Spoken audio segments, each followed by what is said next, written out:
घटनेचे शिल्पकार डॉक्टर बाबासाहेब आंबेडकर यांना महानगरपालिकेच्या वतीनं महापौर विनायक कोंड्याल यांनी अभिवादन केलं। सोलापूर महानगरपालिकेच्या वतीनं भारतरत्न डॉक्टर बाबासाहेब आंबेडकर यांच्या जयंतीनिमित्त भारतरत्न डॉक्टर बाबासाहेब आंबेडकर चौक येथील त्यांच्या पुतळ्यास तसंच मिलिंदनगर येथील अस्थिविहार इथं महापौर श्री विनायक कोंड्याल यांच्या हस्ते पुष्पहार अर्पण करून अभिवादन करण्यात आलं। त्यानंतर महापालिका कौन्सिल हॉल येथील भारतरत्न डॉक्टर बाबासाहेब आंबेडकर यांच्या प्रतिमेस महापौर विनायक कोंड्याल यांच्या हस्ते पुष्पहार अर्पण करून अभिवादन करण्यात आलं।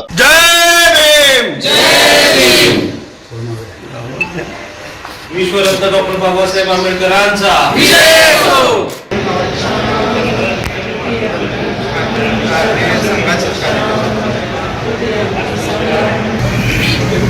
विश्वरत्न डॉक्टर बाबासाहेब आंबेडकरांचा विजय असो। यावेळी उपमहापौर ज्ञानेश्वरी देवकर, सभागृह नेते नरेंद्र काळे, स्थायी समिती सभापती रंजिता चाकोते, शहर अध्यक्ष रोहिणी तडवळकर, पालिका आयुक्त डॉक्टर सचिन ओंबासे, माजी महापौर श्रीकांचना यन्नम, नगरसेवक सत्यजित वाघमोडे, जंगम, बिज्जू प्रधाने, भारतसिंग बडूरवाले, सतीश शिरसिल्ला, ज्ञानेश्वर मेहकर, नगरसेविका श्रीदेवी फुलारे, वंदना गायकवाड, संगीता जाधव, कल्पना कदम तसंच अन्य नगरसेवक नगरसेविका आदींची उपस्थिती होती।